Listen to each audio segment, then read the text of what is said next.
No. Like, I just That's one good thing about this. You also had an erection in your bed? That's one good thing about having this instead of that. A lot less crazy people carving, But some. a lot less pussy. Less, That's but what I'll some. say. A lot. Yeah. It used to be. Less Used to crazy. be, but I was always on the back foot. You got a machine like this, you're on the front foot. My nephew was like that. When I was 15, my nephew was 3 months older than me. He was like a baby. He was like Robert Redford. He had the fucking like that perfect stubble, like all the time. Macho GQ magazine. My nephew was fucking gorgeous, and I was invisible. Aww, Well, that was good though, because then I developed this, and that's why I appreciate someone like you, who's like, it's easy to be, when you're good looking, you're especially good looking, it's easy to be a dick. Because just people will girls will just throw stuff at you, people will throw stuff at you. Oh, he must be smart, because he's good looking, and it's like, my Girls nephew will was a just fucking scar moron. So themselves anybody up. that can come out human and be smart and clever and searching for shit, that is particularly in the handsome department. It's hard to be beautiful. I fucking don't envy you at all. Because you usually get more attention than you want, don't you? Oh, I used to be so ugly in the lead Oh, form. really? So now you're like living. You're like, hey, I got it. No, I think I'm still in that ugly girl mentality, which is why I'm still really nice. I mean, it's hard in this thing because this is a very visual town. It's a town with a tremendous horrible. visual aesthetic. Him and I, so I'm his girlfriend. Yeah. And we both just, if it's not this, we're both holed up and Okay, we don't like the superficiality of it. Yeah, it's a weird town, but there's 1,000 towns here too. Yeah, just go take a It's seat. just like this area. Yeah, take a seat. We'll come in a minute. This is Go. He's about to work on some of his stuff. I'm go. Yeah. So is it okay if I take a couple pictures? Please take for a our million of Instagram? them. Take a million of them. So okay, here we go. I'm Go. Kevin Go O'Cray. I have done comedy for a long time. Yeah? I'm 64 years old. Awesome. You I've made been it. comedy since 1988. And that's obviously worked out quite well. Well, you got me here, so it did. Oh, they're living. humble. Not so well, but I am living. So that's something. I've tried everything in comedy, and I've failed unlimited number, hundreds, thousands of times. So now I've taken a new approach. Now I'm doing the opposite. Now I'm trying not to be funny. Okay. And so far, I'm killing it. It's like, oh man, I got the non-funny down. Look, it's perfect. I'm a master of the non-funny. So I'm very proud of myself too. In a short period of time, I've gotten much less funny than I was. So that was something that I strove for, and I attained it. So go! Any questions? Any questions so far? Okay, well, I'll ask some questions then. Because there's got to be a million questions. I have a million, but I'll just let you Yeah. finish your set. Why Go? Why the name Go? Well, for a couple of reasons, I guess, maybe. One, it's simple. I like simplicity. Okay. And I'm kind of lazy. So eventually, maybe I'll go from Go to just Go. And my dream one day is to be introduced as, ladies and gentlemen, appearing live tonight is... I'll be known as that artist formerly known as Go, who's now known as... Huh? That's a hook. Uh-huh. There's never been a comedian known as... So, okay. And, stop for it. You read these fucking notes and it's like, what the fuck am I doing? Stop has... Oh, and also, like, why Go? Because, like, stop. Stop, man. Not the snorkel. After signing Go, stop would be grueling. Writing stop, man, when I could just go, I'm used to go, and now it's stop. That's like 200% more letters. That would be grueling. I'd be exhausted, doing stop. So, Why do you do comedy? That's an interesting question. Always, I think there's probably various reasons.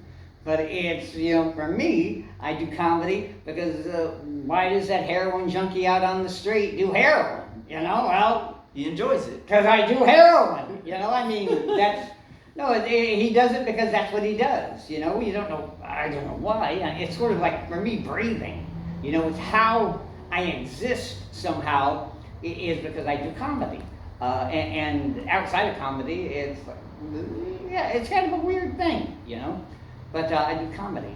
And comedy is vast, which is cool. And comedy is freeing.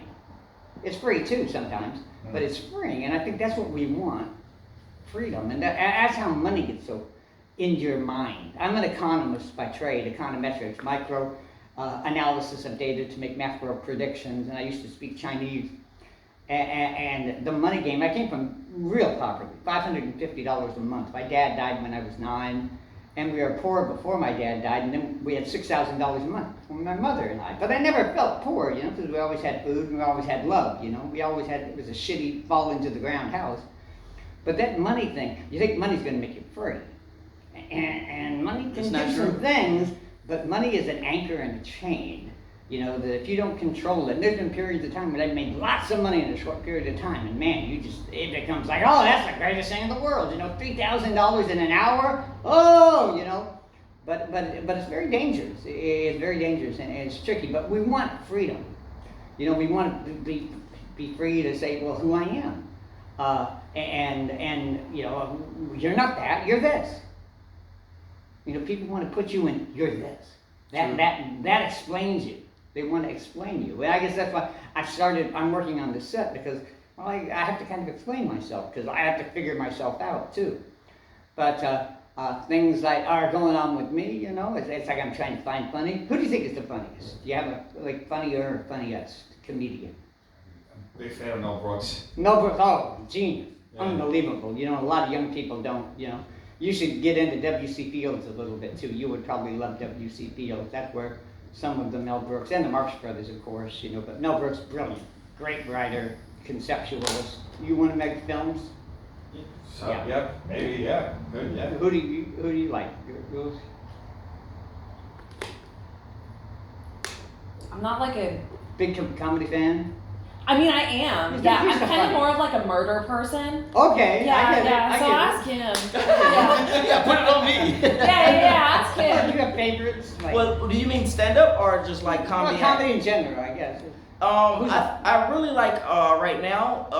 What's their name? Impractical Jokers. Okay. Those guys are funny on stand up and and stuff on like that. TV. Tricks. Just- That's kind of going to the thread of where I'm going. Yeah. I think the funniest of all time is the creator. Now, I try to be agnostic or atheist. I was raised very, very Irish Catholic. My sister was a nun. My brother was almost a priest in the seminary and stuff. But I was raised to be a priest. And I try to, that explanation of God and how God works doesn't work, And then I tried Buddhism. And I like Buddhism a lot, but it's still like this what created this? This created thing, something. There was nothing. There wasn't even frickin' time. There was no time. You know why there was no time? Because nothing happened. Jack shit did not happen. And then all of a sudden, somehow in the universe, something happened. And then you needed time to account for that interval. And then that led to us being here. Because there was time and something happened. But for infinity beyond our mind. So the concept of God is like a very tricky one for me. But I think God is the funniest. God does crazy, hilarious, like practical jokes. Take like George Michael. George Michael was this beautiful man. He could sleep with anybody. He wrote these beautiful love ballads that people still adore and love. Just, and what does the universe do? It gives him this Jones where he's got to do heroin and go have sex in a bathroom in a public park with anonymous people. It's like, oh, that's kind of cold. But that's a pretty hilarious joke, too, It's like, oh, look at this. I'm going to give you all this, but I'm going to screw you. Freddie Mercury. Look what he did to Freddie Mercury. This squirrely, this art school kid, So God is a trickster. With me, Smite 1. I've been smited thrice. First, I had the manic depression. Depression is a depressing word, isn't it? Depression. I think we've got a better word. The Spanish word. Depresione. Yo tengo manico depresione. Anoche, aquí, depresione. It makes you feel better when you say, hey, I got a little depresione. But Smite 1, I got the manic depression. So I'm constantly, these horses and mules inside of me, they just want to go rambling off in some emotional thing that's either going to be like really sad or really crazy or make people think that I just like smoked a barrel of meth or something, you know. But I've got that going on. And then I found out like 8 years ago, I need a kidney transplant eventually. So my kidneys are genetically shutting down and there's nothing I can do. You too? Yeah, I've got PKD. Yeah, I have lupus. Lupus, okay. So it's like I'm waiting and now I'm meeting with surgeons and stuff because they got to fucking hook me up to a machine to do dialysis and stuff. And then eventually in 8 years, you know, which I'll probably be dead, but I have to get a kidney transplant. So that's God 2, go 0. Okay, so right when COVID was hitting, November, right when COVID was hitting its training wheels, I get this little sore in my mouth. Kidney disease, all kinds of weird shit happens. You know, so eventually, every hour and a half, I put in the mouth cocaine, lidocaine on in my mouth. It's just like I can't sleep, everything, you know, I'm just drooling like a madman.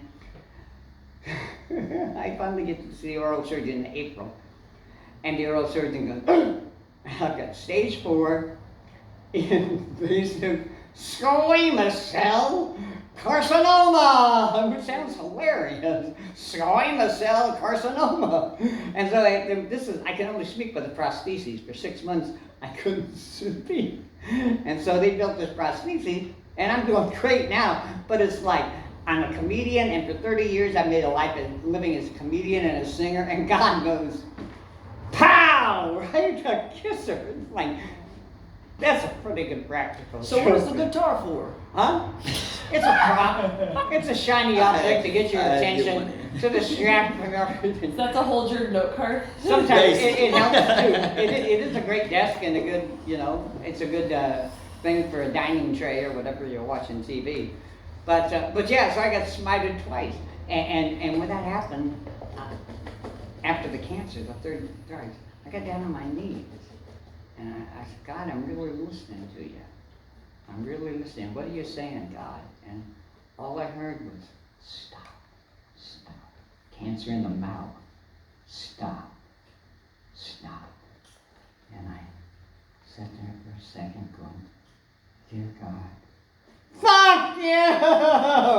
I'm go, baby! Thanks.